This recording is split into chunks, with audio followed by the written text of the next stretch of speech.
Hello everybody, it's Rodney from the Underground Bookstore here, and I'm very pleased to welcome along today, this evening, whenever you're watching it, Mandy Hager. Welcome, Mandy. Hello, thank you for having me. So Mandy's list of achievement would take up the entire half-hour interview, so I'm not going to go over all of it. But some of the highlights is Mandy published her first book, a picture book, I believe, in 1996. So she's been part of the industry for a lot longer than a lot of us have been. And in 2019, probably longer than some of you have been born. Yeah, well, potentially. No, not me, but certainly some of our younger authors weren't even born by the time you published your first book. Mandy was awarded the Storylines Margaret Mayhew Medal for Lifetime Achievement in 2019, and is the current president of the New Zealand Society of Authors. And in all that, she's still writing full time and doing many other things as well. So I don't know how you find time to do any of it. I struggle to get through a day when I'm eating and tapping out a few words on a computer. So well done for all that for a start. Thank you. How has lockdown been treating you? Overall, it's been pretty good. My son and his family live next door, so we're able to include them in our bubble, which is really nice. So we still get to see the grandkids, and that makes it feel a bit better. So we've been having a nice time with little sleepovers and doing the gardening and things together. So it's pretty good overall. Excellent. Well, that's good. And hopefully we're coming towards the end of that anyway. And we'll be able to get some fraction of normality. So you have been in the industry for quite a while, and the New Zealand book industry is quite small, but obviously there's probably been quite a few changes from when you started out. What are some of the things that you've noticed that have changed, not necessarily the small things, I guess, but from 1996 to now in terms of the New Zealand writing scene? Probably the first thing is that there are nowhere near the same number of traditional publishers that there used to be, so that's really reduced down. When I first started writing, it was the start of some self-publishing, but it was still in its infancy, and it was still very looked down on. So I think that print on demand and ebooks were just beginning to be a thing, and I did publish I think probably my second book with a small outfit in the States that was a print on demand ebook type company. But yeah, so over time I've seen the books that come out of those processes getting better and better, and the the breadth of available places that you can go to has really spread. So I think that the whole kind of e-publishing side of it has really developed over that time and is now seen as perfectly legitimate, whereas when I started it was still very kindly called vanity publishing. So that feels like a huge change, and it's a really good one because it feels like it's democratized writing a lot more. So do you feel like it's opened it up for a lot of New Zealand authors? Because I guess when I was growing up, you had the really well-known New Zealand authors, which there was probably only a handful. But when I got into the industry, I was quite surprised by how many New Zealand writers there are. I mean, have you seen that increase over the years? It's really hard to know because, people are always just quietly working away at their stuff.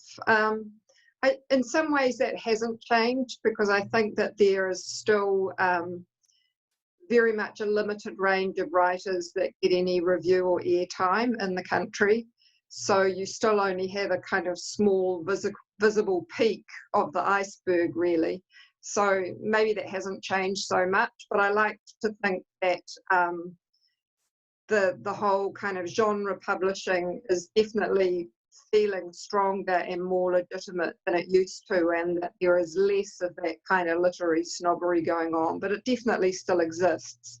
So I know that there's still a lot of people that feel really frustrated by that, and I totally get that. So, I mean, the New Zealand book scene is quite a small scene compared to the rest of the world, but, you know, the product is obviously world class in a lot of respects. Is it tricky, because you've published internationally as well, or had books published internationally as well? Is there sort of a stigma against New Zealand writers from an international point of view, or are we relatively well accepted? My experience has been that it's really hard to get any visibility overseas, and that you just can kind of sink beneath the weight of so many books published over there. But I imagine that if you have a book that really takes off, that's different. So I would say that, you know, I'm nowhere near that kind of caliber overseas publishing. But I know that there are writers, you know, people like Elizabeth Knox, who are known internationally and would have name recognition. But I think there are very few of us still. And I don't know how we combat that. I think that it's just a matter of keeping on trying, actually. I don't know the answer. Yeah. So talking about your personal writing for a moment, your first book was a picture book, and that came about through a sort of personal family tragedy. And then since then, you've written a wide range of books in terms of mostly young adult, but you also wrote Eloise, which is not a young adult. It's an exceptionally good book, but definitely not in that category. Do you just write the ideas that come to you, and then that sort of fits into the genre, or do you specifically set out to write young adult books or etc.? I think it's changed over time. My background was in teaching and in primary teaching, and so I think when I initially started, that's kind of what I had in mind that I would do, that I would always just write for that audience. But of course, my kids got older, and the things that I got interested in kind of shifted. And so now, yes, really it is just, I get an idea and I think about who would be the most receptive kind of audience for it. And that's the way that I judge it. So yeah, each idea sort of comes with its own set of principles and potential audience. And so I just tend to think of it that way now and just write the stuff that I want to write. And it's a bit the same with genre, really, because I've written all sorts of genres. So it's not like I just stick to one thing. I just have an idea that drills away at me until I have to get it out of my head. And that's how the books come about. Yeah, nice. So, I mean, the young adults industry, I guess, from when I was reading young adult books, which was before you were writing them, showing my own age there, but do you think that has changed quite a lot? It seems to me that young adult books now cover far grittier sort of subjects than they probably did 20 or 30 years ago, or do you just kind of feel like they've always covered those sort of topics? You'd be surprised, actually. I attended Teachers College between 1980 and 1982 and did a year-long study of looking at the way that sex and violence was depicted in teen fiction. So that was looking at books. So young adult fiction really only became a thing in the late 70s and early 80s. And there was an extraordinary range of writing, and even then it was really gritty and really challenging. And I think probably having immersed myself in that world for a year is what really made me see the potential of that readership. And I've always been really interested in it. And I've always found young adult books do two things that I really like. One is that they're really unpretentious and that they just want to tell a good story with a teen protagonist. but also you can write about really dark things, but you kind of need to just have an edge of hope towards the end. And I kind of like that because I need a bit of hope as well. So even though I tend to write about quite dark things, communicating sometimes really big, serious ideas, I need to kind of find some level of hope in that, both for myself and my readership. And I think that that's been true ever since it's been kind of observed as it's not really a genre, but as a place on the shelf in a bookshop of young adult fiction. So yeah, those early writers were astounding and did amazing things that still really stand up today as excellent books. And so, because you have covered some quite delicate subjects yourself and some of the things, they must be hard to write about. Sometimes they're hard to read, but you've had some great feedback from people who've read some of these situations. So you're finding that in the young adults, sort of the teenagers, are resonating with some of the characters and the situations? Absolutely. And I guess in another part of my life, I spent quite a long time working for an organisation that worked with youth at risk, and it was amazing how they responded to the book. So I developed some programs based around two of my novels that kind of encouraged them to talk about the themes in the books. And these were kids who would never normally sit and, listen to a story that had it read to them, so that it wasn't a literacy issue. And the response was incredible. And I think that everybody likes a good story. And I think that if you write from the heart, people feel that, and they're prepared to go with you. And I think that they have to feel that they're in safe hands. But if you are emotionally honest and you build a character that feels real, people will be prepared to kind of follow with that character and see how it develops. So again, you approach those gritty topics, and I've written about suicide and date rape and the treatment of refugees and all sorts of things.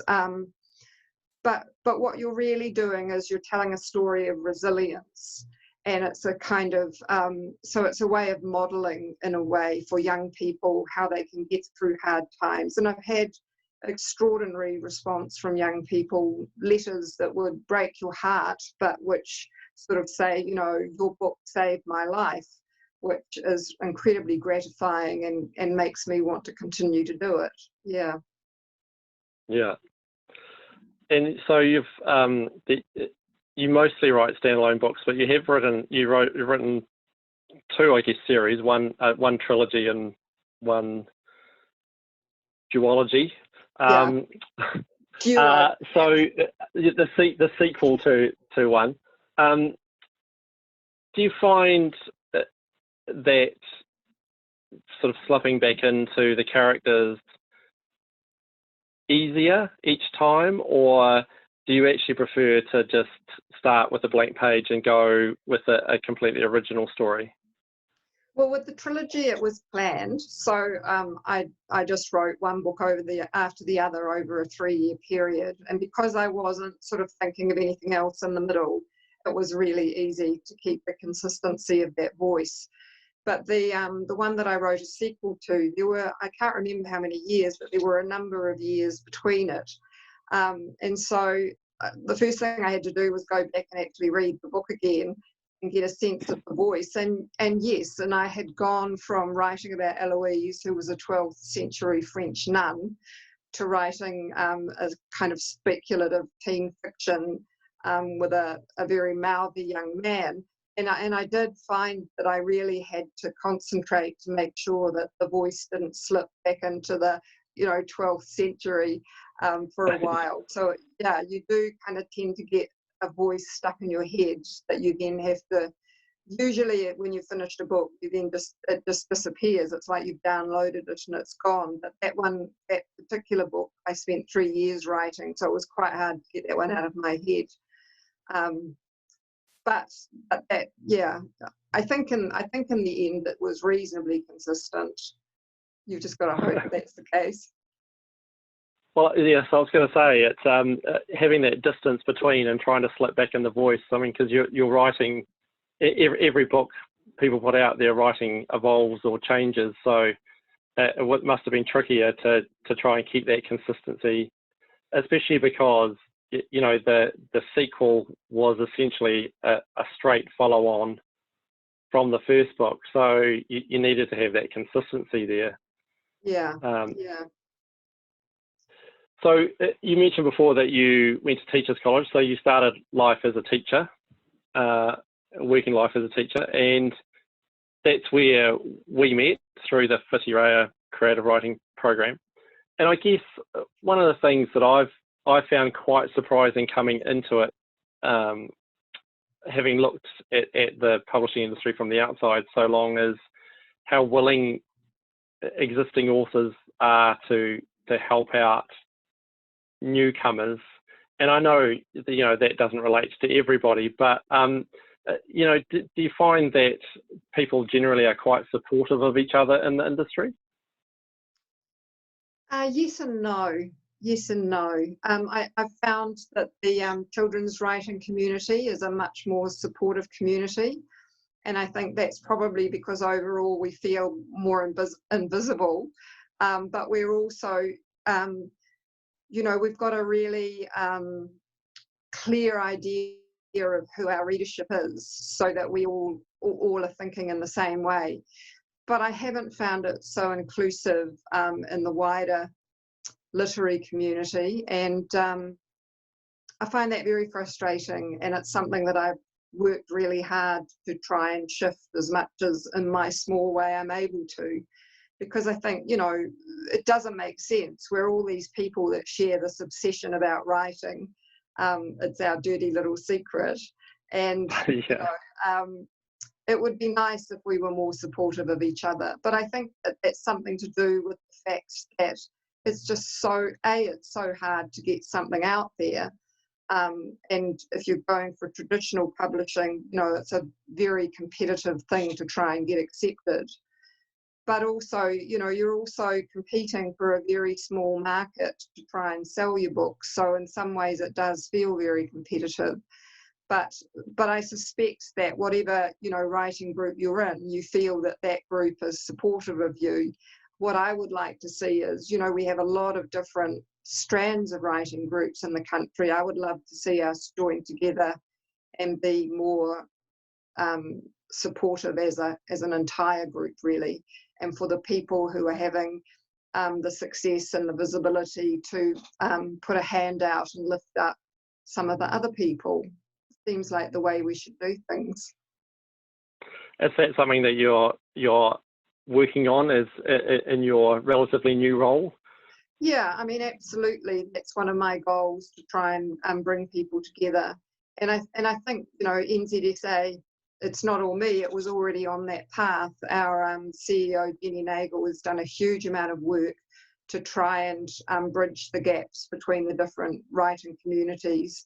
And we've started a lot of programs that are much more encouraging to different types of publishing and writers, and doing programs that help people get published, help promote self-published books. And moving forwards, our hope is that we can actually provide material and support for groups that aren't even members, but are really keen writers, so that we can kind of have a tiered system where if you're in a small writing group in the middle of nowhere and you want to make contact and get access to material that you can run workshops with or something, that you can still, even if you're not a member, there's still an amount of access that you can get, so that we're actually embracing the entire writing community. Because I know that there are some people who can't afford to be a member, although I would say that you get good benefit for your membership,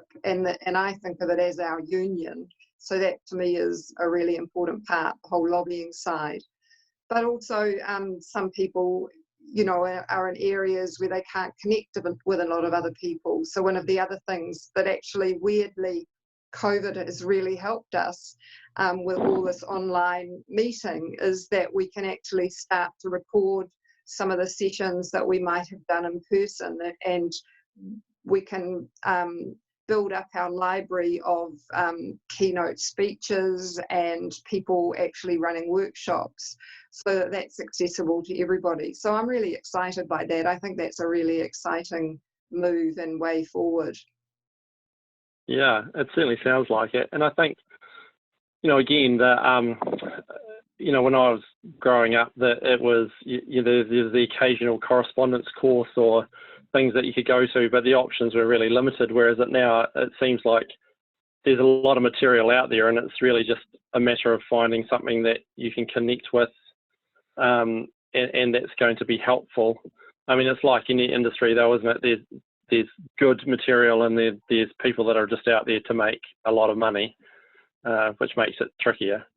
It does, and I mean, the fact that Polytechs, a lot of Polytechs have closed their courses, like Whitire's course, is deeply disappointing, because that was, a really great way of a lot of people of getting into it.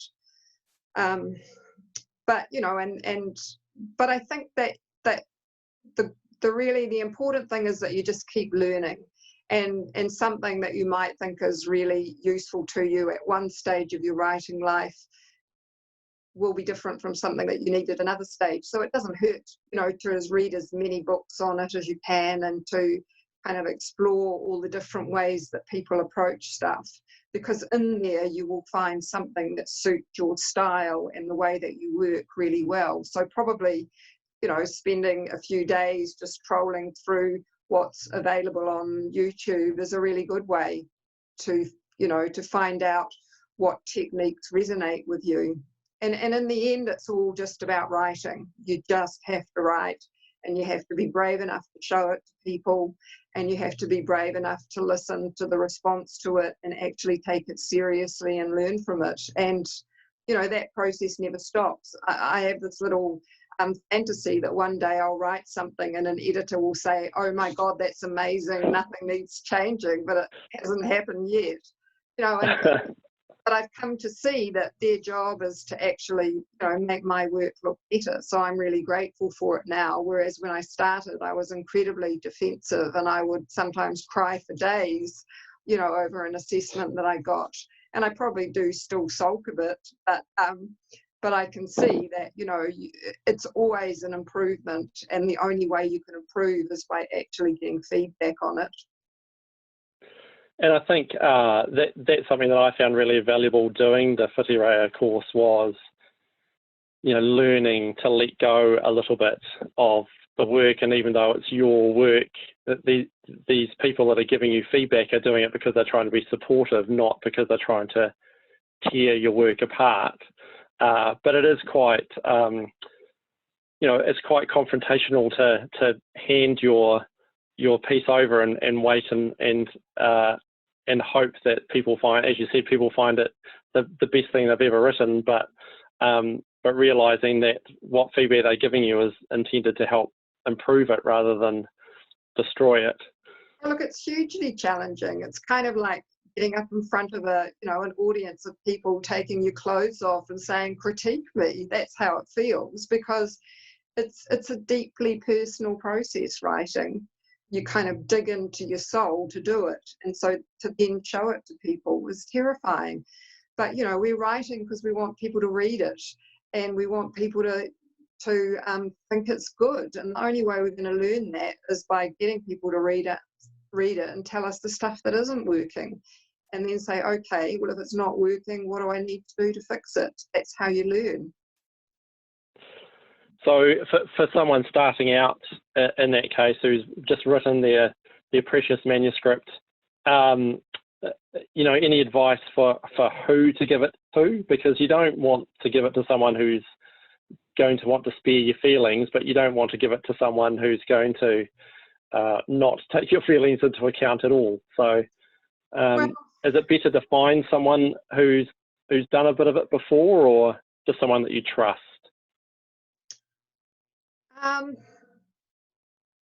That's a tricky question, because you want somebody that actually understands, you know, how a piece of writing is structured and how a sentence can be strengthened, and, you know, how you can make theme resonate and all those things. So you can have a reader that is just a reader but doesn't kind of understand the underlying tools of a writer in a writing kit, but and so they can give you their gut reaction to it and how they feel, which is always really important. But that may not be useful to you in terms of how you fix it and how you move forward with it. So getting a professional assessment is often a really good idea when you feel you're at the right stage, but they can cost a lot of money. And that's one of the things that Society of Authors offers, is that they have a number of assessment and mentorships that you can apply to get, which is really helpful. But there's also a assessors, I'm not sure what it's called, but there's an association of assessors, so that if you were going to pay somebody to be an assessor, make sure that they are actually part of the professional body, so that you're actually getting something that is going to be worth the money that you pay. But there are often kind of intermediary people, and if you go and you look on the writers' files of the NZSA website, you will find that there's also a list of people who are available for mentoring and assessments, and you can contact them and ask them if they would do it and what their fee is and all those things. So you can kind of get a range of different things. But the other thing is that you actually form a writing group. So you get to know each other, get to know each other's writing, do regular feedback, and over time, I think that giving people feedback is a really incredibly useful way of learning about writing, because you're looking analytically at a piece of writing that isn't yours, so you don't have your ego in it.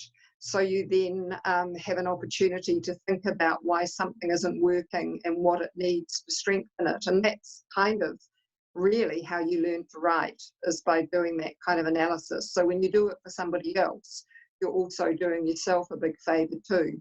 But it does have to be people you trust, and it does have to be people who respect the fact that it's your story and are not offering you how they would fix it, just telling you what's not working for them. Yeah, it is quite tricky because it's a fine line between not wanting to offend but actually providing something that's useful to the author. I think a lot of people don't necessarily realise that just saying it's great is not, I mean, it's nice to hear, but it's not overly helpful to make sure that your story is in the best possible shape. Well, but I guess as you said before, the biggest piece of advice really is just write and keep writing. But also you can ask somebody for feedback, giving you feedback. You can ask specific questions so that you're actually controlling the response you get. So, you know, what did you think blah, blah, blah worked? Or what did you think about this person's character, or whatever it is that you're particularly concerned about. So you can kind of target the feedback you want. So that's one way that you can make sure that it's useful. Yeah. Cool. Okay, look, I won't take up any more of your time. It's getting dark outside. In the darkness. Yeah. It must be getting close to dinner time somewhere. But look, Mandy, thank you very much for taking the time. Our original plan didn't work technology-wise, so we've managed to get this to work.